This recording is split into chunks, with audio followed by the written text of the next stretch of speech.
You know, it's hard to isolate one problem that we have. You have to rank them. And it depends on the perspective that you want to use, determining what gets ranked where. But I'm going to tell you something, folks.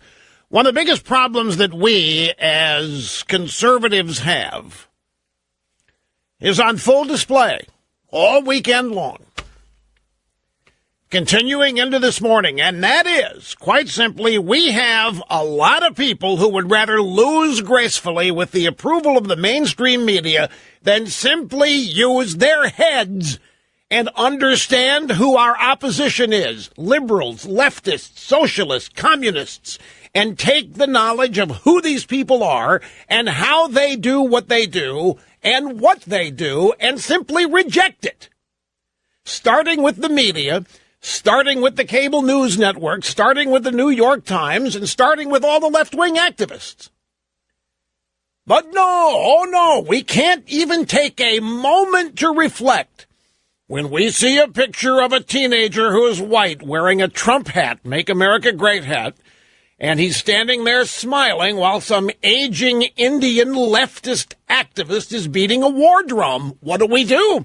We immediately condemn the kid without even thinking, without even learning anything, without even taking a few minutes to understand what happened. Instead of using our instincts, okay, we got a left-wing Indian activist there. We've got the media jumping all over it. The red flag should have gone up immediately, and everybody on our side should have called him out for what this was. But instead, we had people on the right condemning the kids. And why? Why does this happen? They will tell you because we must be honest and we must be filled with integrity. BS. These people are scared to death of the media, and the first and only thing they care about is media approval. They don't want to be lumped in with the kids.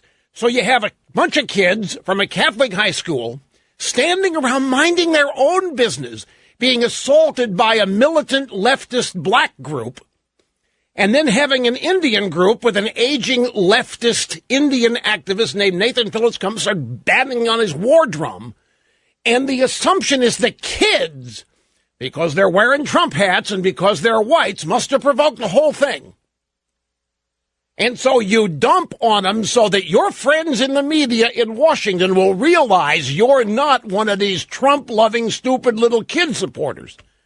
That's the only reason that you don't even take a period of 5 minutes to try to figure out what happened. Nope, you've got to jump in without thinking a thing, without using what you know. And this may be the problem. Maybe the people on our side that I'm talking about still do not know what liberalism is and who liberals are and what their game plan is and what their tactics are. After all of these years, after all of this instruction by me, after all of this guidance, they still don't get it. The first reaction is to assume that the people traditionally on their side are guilty because of what? A kid smiling, wearing a Trump hat? That still shot of the kid smiling automatically became a smart aleck jerk teenager disrespecting an elderly Indian, wonderful at one with nature supporter. That's the first reaction people on our side had. It is, in many cases. And then, after a number of days, hours go by, and the truth is finally once again explained. This comes after this crap with BuzzFeed. This happens after our side got taken by that BS story from BuzzFeed that the special counsel had to come out and debunk. And notice they took all day to do that, letting that story sink in before they debunked it.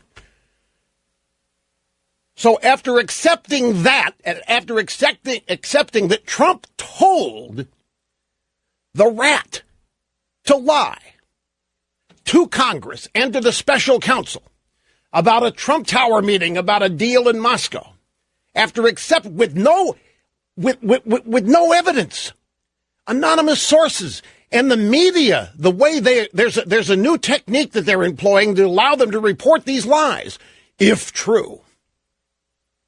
all these stories. If this is true, then this is bad. If this is true, it's the end of Trump. If this is true, used to be the basis on which it was printed.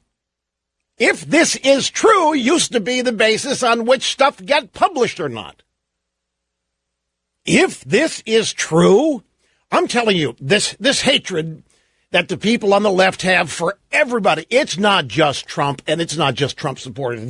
This hatred that they have has literally poisoned them, and it is poisoning our country, and it is destroying our society and our culture.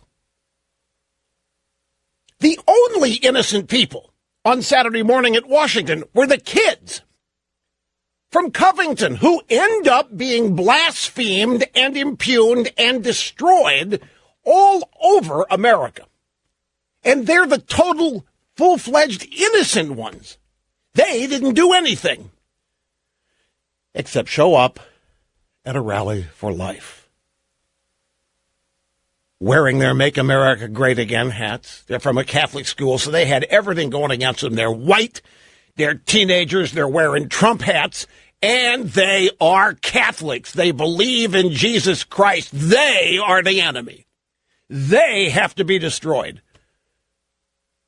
So after everybody gets fooled because they wanted to be fooled by the BuzzFeed story, then this thing happens on Saturday, and the same people, after less than 12 hours after learning how they were scammed, allow themselves to get scammed again. Our old buddies at National Review were among the first to pile on these kids. What would make a bunch of people on our side want to destroy teenagers? I'll tell you what would make them want to destroy teenagers: salvaging their own reputations. They couldn't afford, in their own thinking, to be seen as being on the same side as these evil kids. Well, the kids were not evil. The black Israelites starting all this were evil. And then these Indian provocateurs who do this for a living because they're part of the bought and paid for rented mob on the American left, they join the proceedings because they know they have protected status in the media and within the Democrat Party.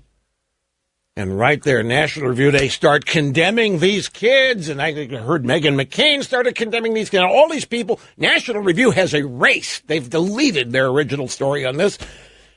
Whoever wrote it, Meghan McCain, tweeted, "Oh, I'm sorry. Oh, my God, I should have waited. I should have spent some time." Everybody and we're terribly sorry. Yeah, I get it.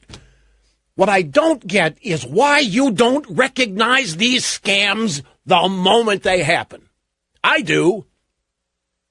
And it's not because I'm knee-jerk, and it's not because I'm prejudiced or bigoted. It's because I'm informed and educated on the left and who they are, how they operate, what their objectives are, what they think of us, what their game plan is. It isn't hard to do.